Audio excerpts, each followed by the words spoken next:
करेंगे कि अपने ग्राफ के अंदर साइकिल को कैसे डिटेक्ट करें। ठीक है, साइकिल को हम डिटेक्ट कर सकते हैं। लाइक अगर ये आपके पास ग्राफ है तो आप इसके अंदर लूप को या साइकिल को कैसे डिटेक्ट करते हैं।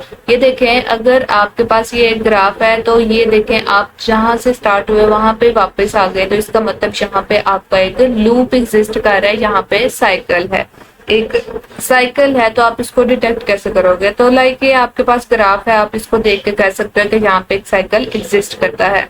लेकिन अगर आप इसको सही तरह से यूजिंग बीएफएस और डीएफएस देखना चाहो तो हम कैसे करेंगे।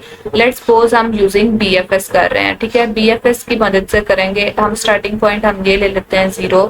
ठीक है, 0 अच्छा अभी हमें लिखने की जरूरत नहीं। अब हम 0 पे गए। 0 के पास ये बीएफएस कोरोना की तरह था, ये फैल जाना था। ठीक है, दोनों की तरफ फैल गया।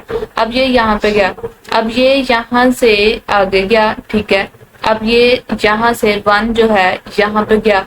अब जो 4 है वो वापस 3 पे गया। ठीक है, ये वापस 3 के पास आया तो हमें यहाँ से पता चल गया कि हाँ इस ग्राफ के अंदर एक साइकिल एग्जिस्ट कर रहा है। हमें कैसे पता चला, जब कोई एक नोड एक से ज्यादा दफा हम विजिट कर लेंगे तो हमें पता चल जाएगा यहाँ पे क्या है, एक साइकिल एग्जिस्ट करता है। ठीक है, यहाँ पे एक साइकिल, वैसे तो आपको देख के पता चल रहा है ना इस ग्राफ के अंदर साइकिल एग्जिस्ट कर रहा है। तो अब ये देखिए 4 ने अब आगे फैलाना था ना, तो ये अगर 3 पे पहुंच गया मीन्स के अब इसके पास कोई और रास्ता नहीं था, 3 पे दोबारा पहुंच गया, यही रास्ता था। तो ये वाला नोड है जो एक से ज्यादा दफा विजिट हो गया, तो यहाँ से पता चल जाएगा कि यहाँ पे एक साइकिल एग्जिस्ट कर रहा है। अब यहाँ पे एक और एग्जांपल ले लेते हैं। लाइक अगर मैं यहाँ से स्टार्ट करती हूँ, ठीक है, 0 विजिट किया। ठीक है, यूजिंग अब ये 2 के पास फैला। अब 2 जो है वो फैला देगा 1 को, मीन्स को उसको भी विजिट कर लिया, और 4 को। अब जो 4 है वो वापस कहाँ पे जाएगा, 5 पे। ठीक है, अब जब ये इसको फैल गया तो उसके बाद जो 2 है यहाँ पे आप देख सकते हो 2 1 को फैलाएगा, 4 को फैलाएगा, और 2 जो है वो 3 को भी फैलाएगा। उसके बाद जो है ना वो 4 इसको फैलाएगा। अब यहाँ पे तो कोई ऐसा नोड आया ही नहीं जो एक से ज्यादा दफा एग्जिस्ट मतलब आया हो। यहाँ पे तो आपको ग्राफ को देखने से भी पता चल रहा है कि यहाँ पे कोई भी साइकिल एग्जिस्ट नहीं कर रहा। ये हमने देख लिया। ये इतना जरूरी भी नहीं है, बस आपके पास थोड़ा सा कॉन्सेप्ट होना चाहिए कि हम कैसे डिटेक्ट कर सकते हैं।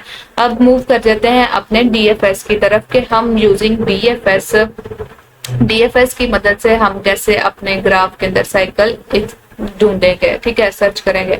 अब डीएफएस क्या करता है, अगर मेरा ये स्टार्टिंग पॉइंट है तो मेरे पास 2 रास्ते हैं, एक 1 पे जाता है, एक 2 पे। अगर मैं यहाँ पे गई हूँ 2 पे, ठीक है, अब 2 से मैं आगे एक्सप्लोर करती 4 पे चली गई हूँ, 4 को विजिट कर लिया। 4 के बाद मैंने 3 को विजिट कर लिया। अब 3 के बाद मैंने 1 को विजिट कर लिया। अब जब 1 के बाद मैं दोबारा उसी पोजीशन पे आ गई तो यहाँ पे पता चल गया यहाँ पे एक साइकिल एग्जिस्ट कर रहा है। उसके बाद एक और एग्जांपल ले लेते हैं। अब यहाँ पे अगर मैं लेट्स सपोज यहाँ पे स्टार्टिंग पॉइंट ले रही हूँ 0 ही ले लेते हैं। यहाँ से मैं 2 पे गई। ठीक है, अब 2 से एक्सप्लोर करती करती मैं कहाँ पे गई, लाइक मैं 1 पे चली गई। ठीक है, यहाँ पे एक आपको चीज बतानी है। 1 पे मैं गई। अब यहाँ पे तो डीएफएस में तो कहते हैं हम बैक ट्रैक कर सकते हैं, मीन्स के वापस उस नोड पे आ सकते हैं। तो अब ये देखें, अब मेरे पास और कोई रास्ता नहीं है तो मैं वापस अब 2 पे ही आऊंगी। अब 2 पे आऊंगी तो क्या मैं कह दूंगी यहाँ पे एक लूप एग्जिस्ट कर रहा है, जबकि आपको देखने से पता चल रहा है कि यहाँ पे एक लूप एग्जिस्ट कर ही नहीं रहा।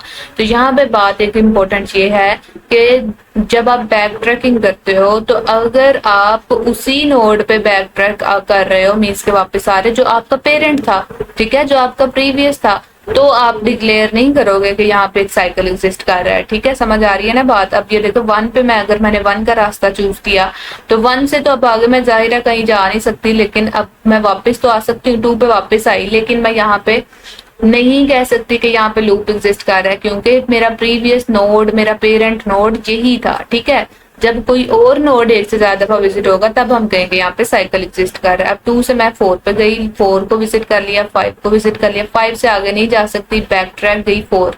अब मैं 4 को कह सकती हूँ, अब यहाँ मैं कह सकती हूँ लूप एग्जिस्ट कर रहा है, नहीं कह सकती क्योंकि यही तो मेरा पेरेंट नोड था। ठीक है, अब 4 से मैं वापस 2 पे गई। ठीक है, और 2 से मैं वापस 3 पे गई। अब जो 3 है, अब यहाँ पे मैं क्या कर सकती हूँ, यहाँ पे भी कोई साइकिल एग्जिस्ट नहीं कर रहा।